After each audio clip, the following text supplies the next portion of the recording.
Daniel, come on. You gotta go watch something for the podcast. There's a new Wes Anderson movie out and everything. Sorry, but I'm a little busy right now, Reynard. Deltarune just came out. I need help Chris and Susie and Rouse say Dark World, which is being run by because we're getting answers to the Roaring Knights underground bunker. But first I have to defeat the secret boss. And how long will this take? Considering my performance on Jeevil and Spamton, about a week. Neither of those words are in the Bible. That does it. This is an intervention. Wait, no, what are you doing? No, Chris, don't do anything stupid when I'm gone!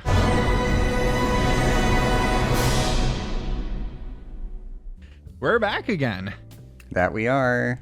And we're here talking about new Wes Anderson movie, The Phoenician Scheme. Just came out this past weekend. He's at it again.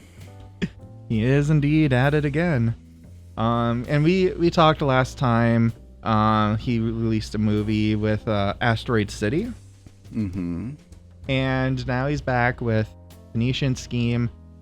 And I'll do like a little bit of I guess like right away, like I guess spoiler alert, but this isn't really a movie that has things to spoil in it. It's not that kind of movie. Not really. But just kind of get like a little synopsis. So again, this movie follows this guy named Zaza Corda, played by Benicio del Toro, who is this big international business magnate, and he is the constant target of assassination attempts on his life, to the point where it is played for a laugh throughout the whole movie. And he tries to reconnect with his eldest child, his only daughter, who has gone off to join a convent and is at odds with her father because she thinks that he is completely amoral, and he thinks that she's a weirdo because she believes in God and all that. But he intends to pull together one last big business enterprise in order to secure the family's well-being for generations to come, secure his name. And his daughter's like, well, I guess if I'm going to get a lot of money, I can use it for good or try to be a good influence on him. So she plays along. And the powers that be, like all these different countries who are like, oh, we hate this guy, we're all going to collaborate to bring him down. They put the squeeze on him, so he has to kind of go to... The movie's kind of structured episodically, where he goes to each business partner. He's like, hey, you have to, terms have changed, and then he has to grapple with that. And it's kind of this story about him coming to terms with the fact that he has not been a good person through his life and trying to do better, I guess, realizing the error of his ways. That's the general arc of the movie. Mm-hmm. Just kind of this changing relationship as it's almost like a road movie minus all the traveling parts. Yeah. It's an air road movie because they're in an airport a lot of times. So right away I did, I think we do have a bit of a slight difference of opinion in this movie, because I went into it and I was still charmed by it. I always am with Wes Anderson, but you were less warm about it. You didn't enjoy it quite as much.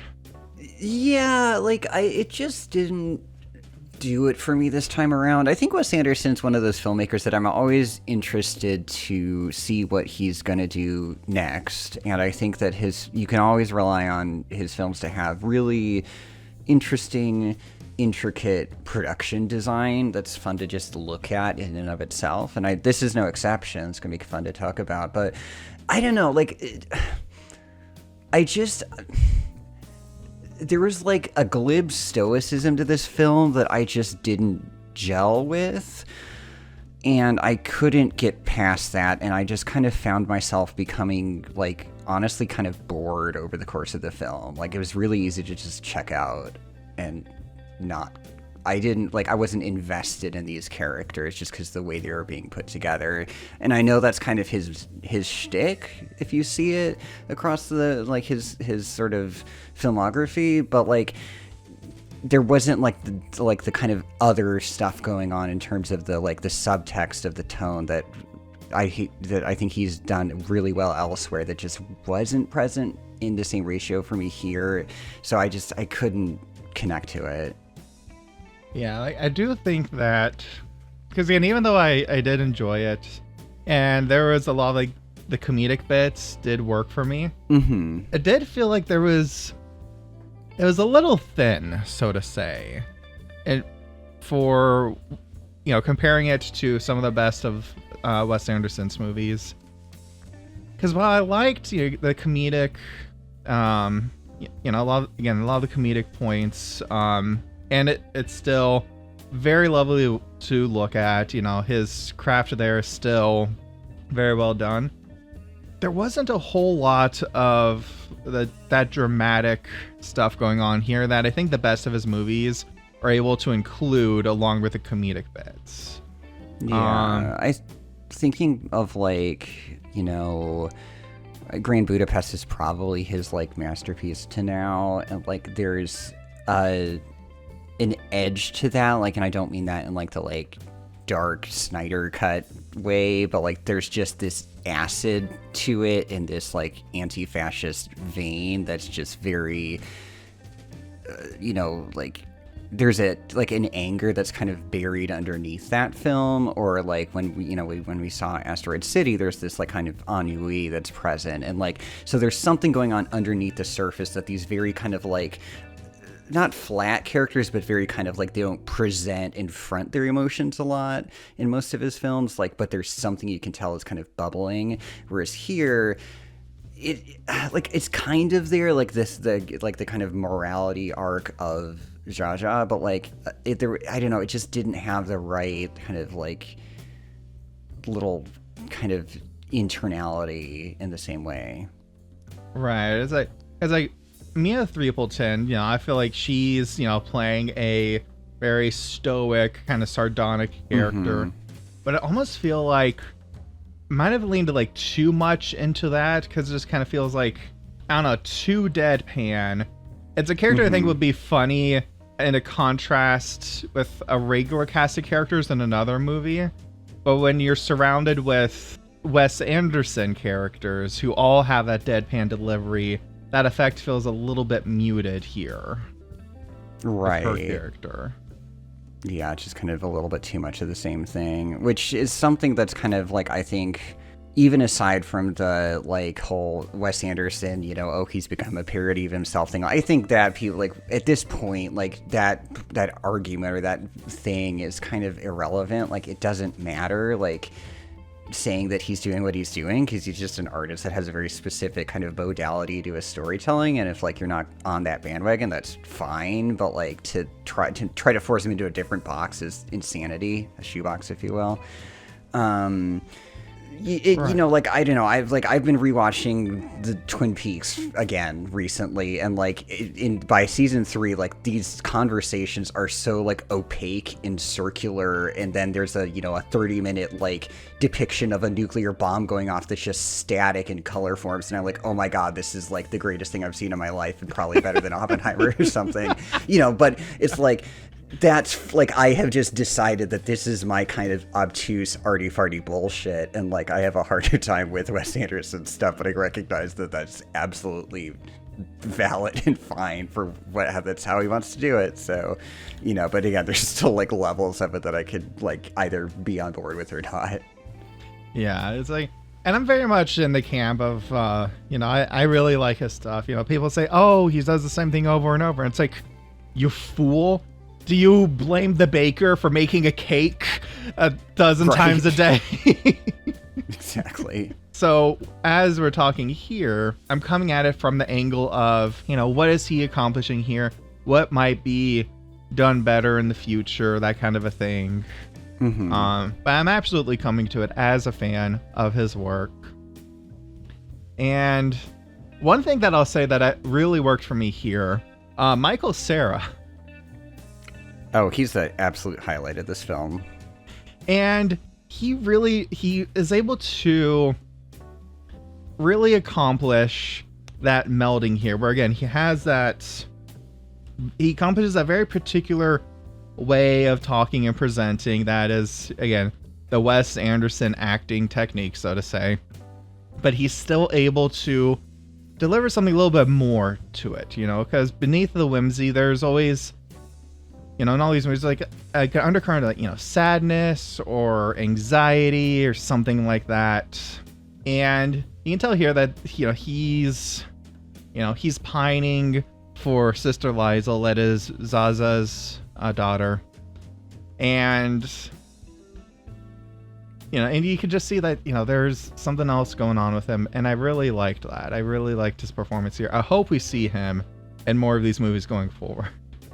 I was honestly surprised that this is the first Wes Anderson film that he's been involved with. Like, he feels like such a, like, even just out of the box, just like he belongs as like a lost member of like the Royal Tenenbaums or something.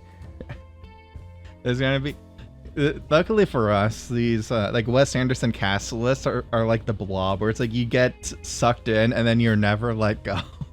Yeah, here we get like, there's like the, we have there's like echelons at this point. You have like your old, forever, your, I don't know, your Defoe and your, who's he what's, and then kind of the newer cadre that got introduced post like Grand Budapest, and then now you have kind of your newcomers that are going to become like the initiates into the cult or whatever.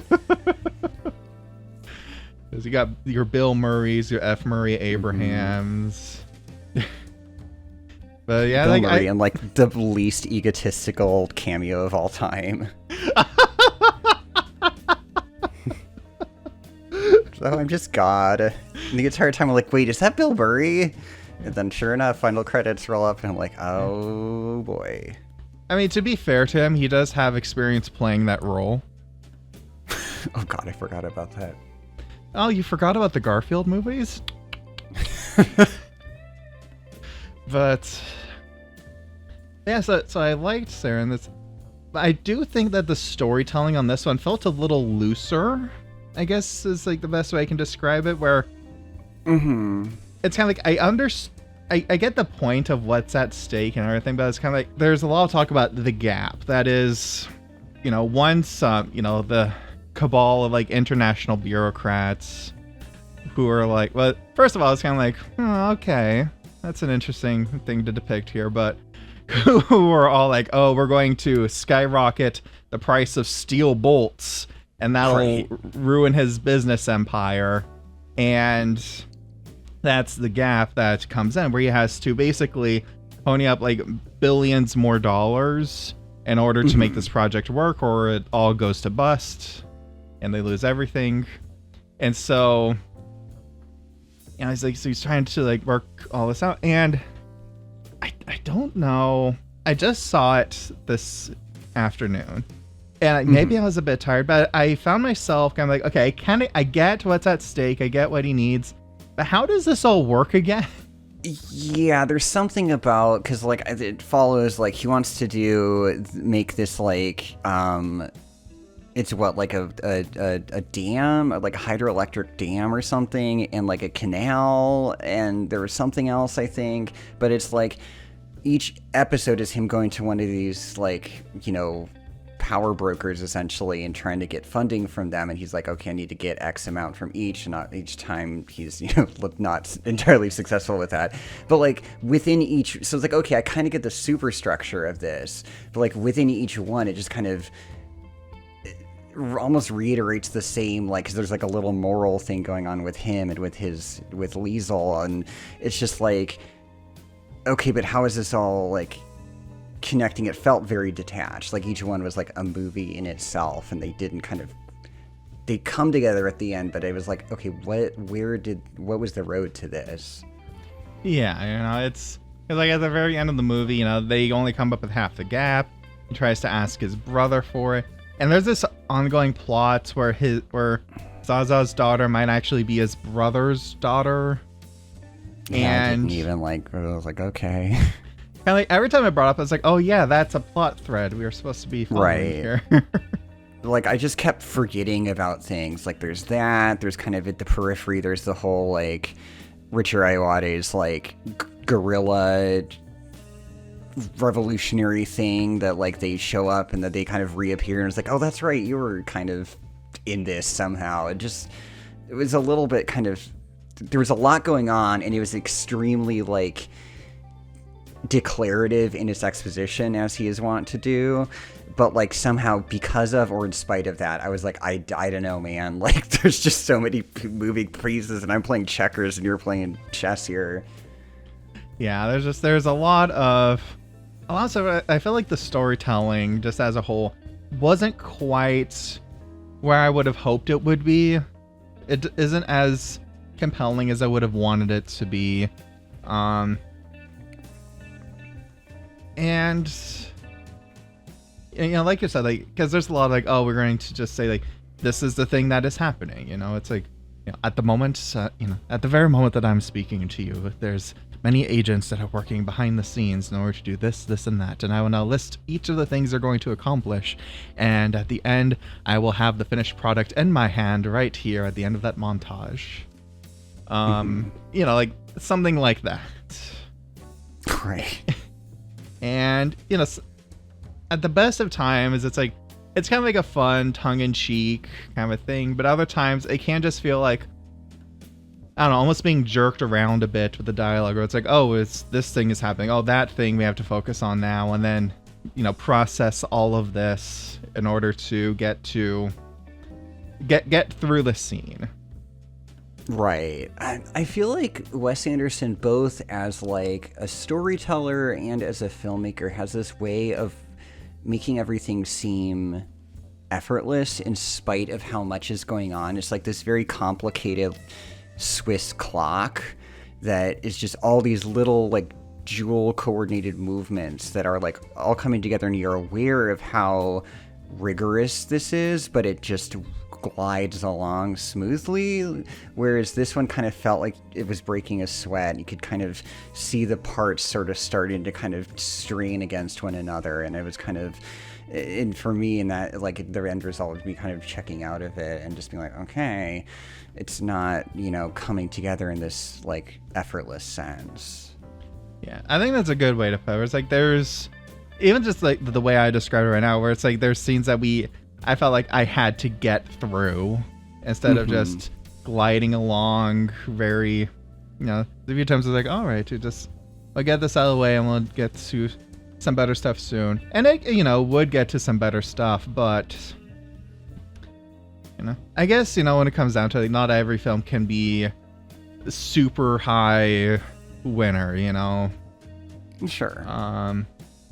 But like I said, like there's, you know, there's still those little moments there where I think there's like at least 3 times in the theater where I laughed out loud. I think my favorite gag in the movie. So, one of the people that Zaza goes to is Jeffrey Wright, plays Marty. He's one of the investors, and they're like, oh, we're good friends, we're good chums, to the point where Zaza had been wounded in the previous meeting. And Jeffrey Wright's like, here, like, I'll give you blood transfusion. You know, my soldiers are going to, like, pump the blood themselves. And oh, yeah. Zaza's like, here's the new terms. Hands it over to Jeffrey Wright says, and it says to the soldier, that's enough blood. So he cuts it off. It's like, that made me laugh a lot. And like when the government bureaucrats are doing their presentation, like, here's how we're going to beat Zaza. They dim the lights. There's one slide about, this is a bolt. This is very important for construction. And then the presentation ends and the lights come back on immediately. I was like, yeah. Like little touches like that. I'm like, you know, like that. There's enough of that to sustain me through the viewing experience. I think what I like, he does a very good job, and it's nothing revolutionary to say that he's very like meticulous about how he frames every shot, and it's very like, if not like symmetrical, it's very like intentional in its asymmetry. But I think especially in this movie, the use just of like the way a shot looks and parallels of how a shot is framed like across the film was its own kind of humor. Like there are multiple shots when like they're in peril in the airplane, and you can have the exact shot of, you can see the front of the plane and then the engine like right in the lower left hand corner. It's either on fire or there's like a fighter jet, or at the opening when they get hit and like the plane decompresses and the one guy gets like blown in half in this PG-13 movie. That's how we see it every single time. And so Michael Cera's always sitting in that same exact seat. So there's like at the back of your head, it's like, is Michael Cera just going to get like blown up at some point? Like, what's going to happen? Right. It's like, so I think that's clever. Yeah, it's like beyond like, this symmetrical stuff and like the thing that everybody knows Wes Anderson for. He does know how to use, like he genuinely knows how to use cinematography, like those repeating shots, or it's kind of like this thing that's the same thing happening over and over, how repetitive it is, which is both for comedy and also speaks to how like desensitized Zaza is to the repeated attacks on his life. Right. It's just completely just nonchalant. He's like, all right, I'm going to go land in a cornfield and be totally fine again. Yeah.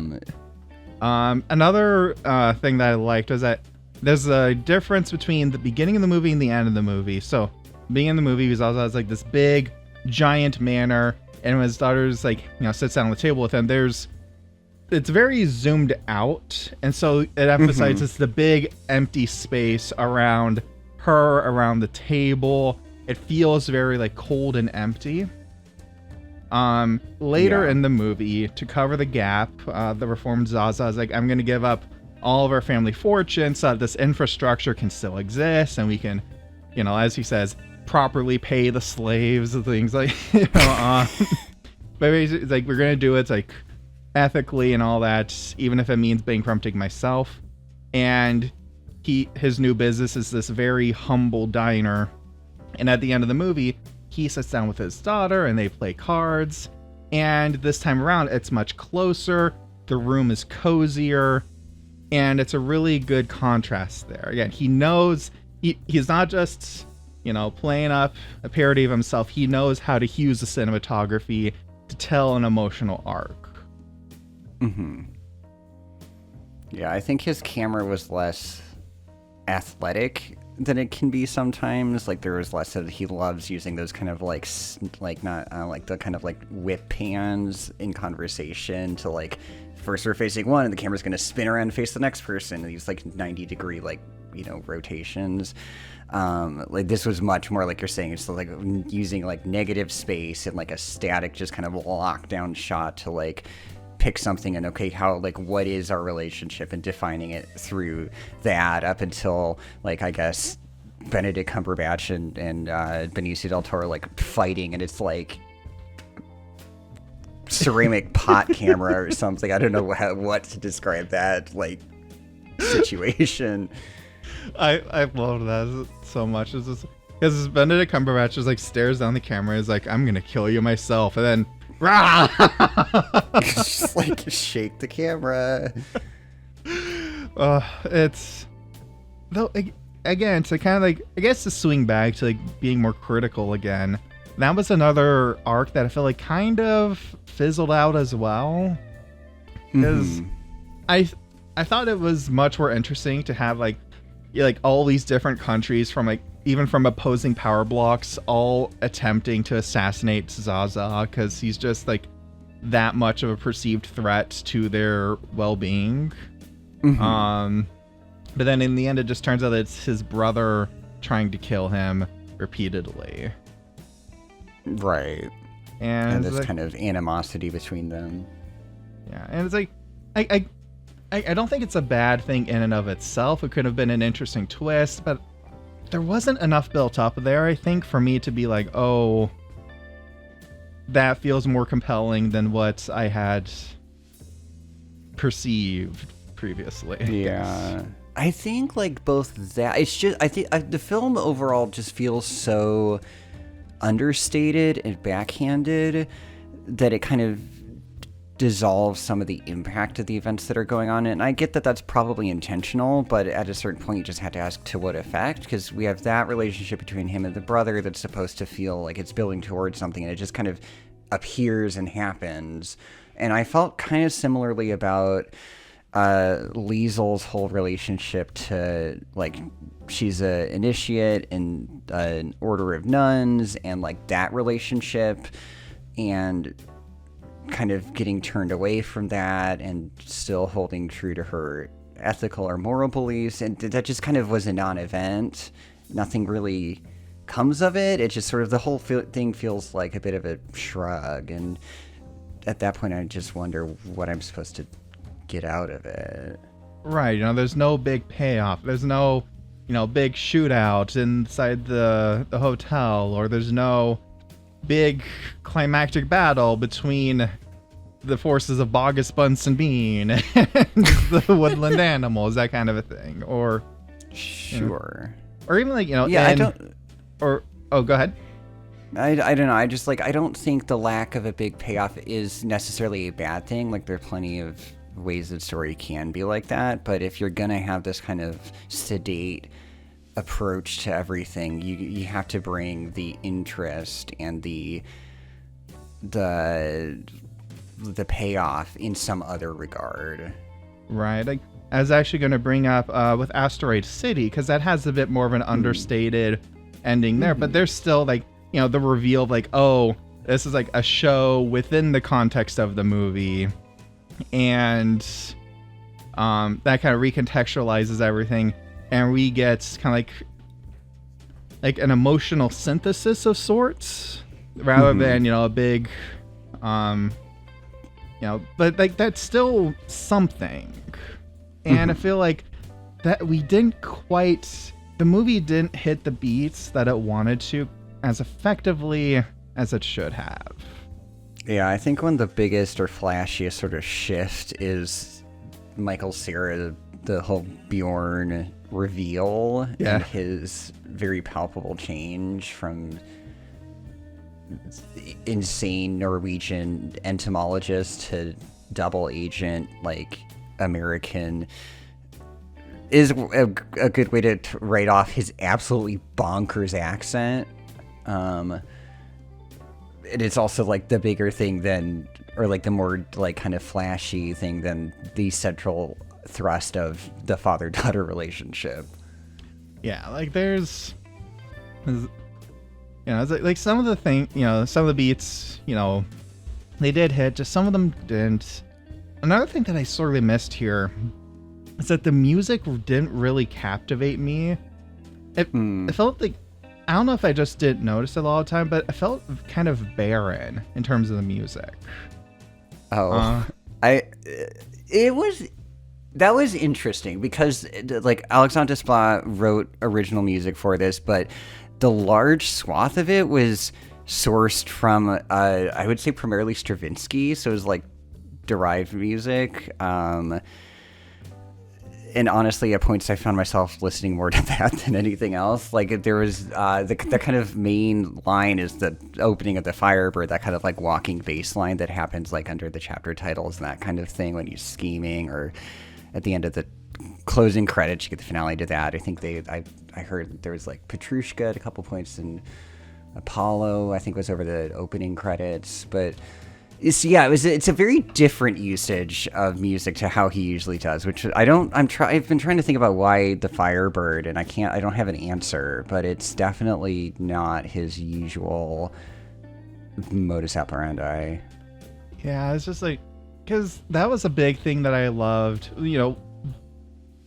Again, the best Wes Anderson movies have such a good soundtrack. I was obsessed with the Grand Budapest Hotel soundtrack for a few years, honestly. There's just a good one. It's real great. And I mean, Fantastic Mr. Fox is super catchy. August Bunsen Bean.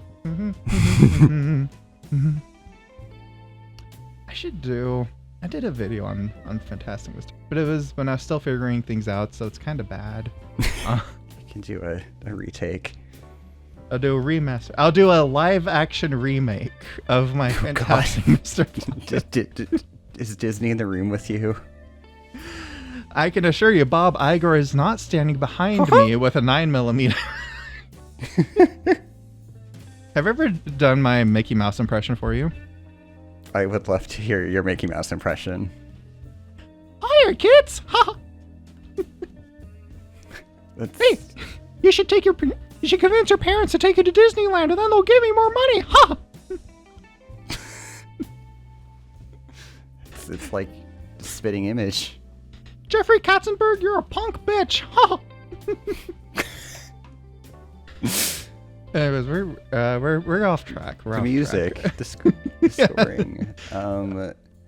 Should have keep. I did find it very funny when he assembles all the the parties involved and presents his hydroelectric works model, and that Benedict Cumberbatch shows up and brawl ensues. I did find it funny that he was like playing music and that you can hear it in. They leave the room to go fight, and you can hear it just continuing muffled in the background the entire time. It's like, I would prefer like Rosencrantz and Guildenstern are Dead version of just that scene where it's just a bunch of people sitting in silence and hearing like the muffled sound of fighting outside the door. Scarlett Johansson's like, should I go check it out? They're like, no, don't worry about it. They'll just poison each other. It's fine. Okay, just like, again, like those little things. Also, that was a great model. Because I know Wes Anderson, I know that had to have been a practical model. Mm-hmm. I want that in my room. The little trains and like. Also, I do have to question the wisdom of Zaza for building that model and having it be an actual dam that's actually holding back. I know, there's so much water. Like, okay, who okayed this all the way through the blueprint process? It's one of those things where when you're rich enough, people just don't ask questions. They're just like, whatever, man. Yeah, the production design across the board was very like, in the hotel, there's all the kind of columns with the ancient Egyptian motifs and the rugs that he's got with these various sort of, Middle Eastern patterns and stuff. That was very fun, and just even if your other stuff is happening on screen, it's fun just to kind of look around and take in all the knickknacks and stuff. Yeah, it's like, and that's the thing. Like even when Wes Anderson has a weaker outing, I'm still so excited to see it because I know I'm gonna have at least something of a good time with it. Mm-hmm. It's better than live. Speaking of live action remakes. We're not doing that, by the way. We're not doing a podcast episode on live action How to Train Your Dragon. Oh, dragons. You don't want to talk about the amazing wigs? No, thank you. No. What did you make of the, Bible play interstitials peppered throughout? The way I saw it, it's kind of like, do you remember, Pink Floyd's The Wall? And how at the end of the album or the movie, either one, it's like you have the trial and you kind of Pink is facing kind of like the ghost of his past and everything. I see it as something similar to that, where each of these little segments is Zaza realizing that he's near the end of his life. That's why he's doing the Phoenician Scheme in the first place. He's trying to get all this stuff together for his kind of like his last big hurrah. And he's realizing, oh, I may have done some oopsies along the way. I might need to change some things. It's like, there's one of these scenes, he brings an offering and he cuts open and it spills over with coins, wealth. And what is that? He says, I brought money. And there's definitely an air of disapproval around that. Right. And so I think it's kind of like, that's what I took away from it anyways. It's him realizing that there's going to be some broader consequences unless I do better. Yeah. I honestly, I think those sequences were some of my favorites from the movie, just because it was something very different to what I'm used to with him. It felt kind of, I don't know, visually it sort of looked like maybe some of the tableau from Parmigiano's Color of Pomegranate, or one of the what's his face, Pasolini's kind of historical sort of morality play kind of films. Decameron or something. Like, it just was, I wanted more of that sort of very like biblical, you know, again, morality play energy, which I thought was interesting. And like, it did kind of ground things a bit. So the one thing I was like, the aspect ratio, they didn't matte the theater screen properly. Oh no. So like, it was like in that square, it's like not quite Academy ratio for most of the movie, and then that was like slightly smaller, and I'm like, did you just give up because you knew you'd have that slightly smaller one? So I had to stare at like black bars on either side of my, it's like, you have a curtain. Use it, you bastards. I was worried that something similar was going to happen on my screen, because for whatever reason, the first trailer that they showed in front of the movie was cropped weirdly. There was like a black border all around it. I was like, oh no. It was the Megan 2 trailer. That has to be preserved in its finest format. It's being presented in accordance with the director's artistic vision. Exactly. Projectionists must abide by the rules.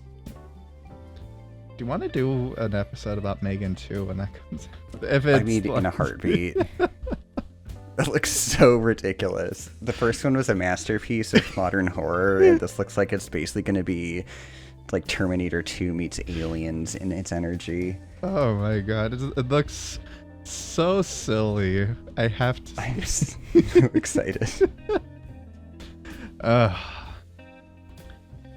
But yeah, anything else you want to talk about with Phoenician Scheme? Yeah, I think that kind of does it for me. Yeah, you know, it's, you know, and like I said, you know, even if it is one of the weaker outings, still a good time. I had a good time with it. And always, I love talking about things like this with you. Yeah, it's always an interesting conversation. And, well, thank you for joining me tonight. And thank you all of you for joining us for this episode. If you want to see more of us, I'm at Daniel Goldhorn on YouTube. And I'm Raynard/cinema on Tumblr. And we'll see you all next time. You take care. Bye.